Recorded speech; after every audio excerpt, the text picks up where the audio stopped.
मलाई कुकुर नाके भने तैँले तँलाई भनेको तैँले चाहिँ मलाई सुँगुर नाके भन्न हुने तँलाई कुकुर नाके भन्न नहुने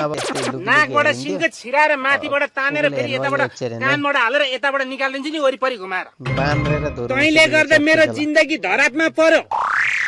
पहिला तेरो दिदीको गाड बस भनिस् गाड बसे तेरी दिदी निर्मली हराई अहिले तेरो बाउले मलाई जहाँ भेट्यो त्यही पिट्छ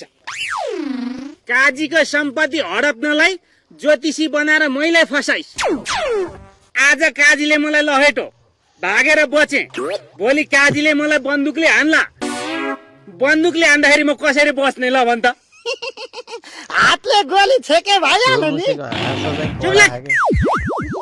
तँसँग आजदेखि मेरो कुनै संगत पनि हुँदैन व्यवहार पनि हुँदैन आजदेखि कट्टी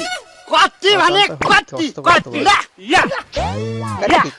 खुब कट्टी गर्दो रहेछ सुँगुर नाके नभन्नु अरे जसको चाहिँ सुँगुरको अनुहार परेको छ त्यसलाई नभन्नु कति भन्छ डाका त्यसको काजी साहब दर्शन सन्चै हो सन्चो कि बिसन्चो भन्ने कुरा पहिला जाँचौँ अनि थाहा हुन्छ है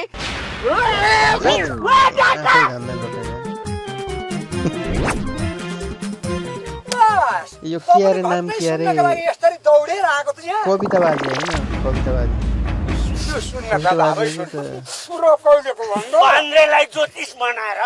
त मेरो सम्पत्ति कुम्लाउन खोज्ने अनि त डाका भाग्ने तँलाई त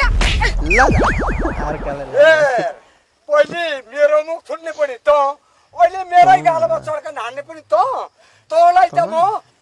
चुप लाग तिमी ए त भागेको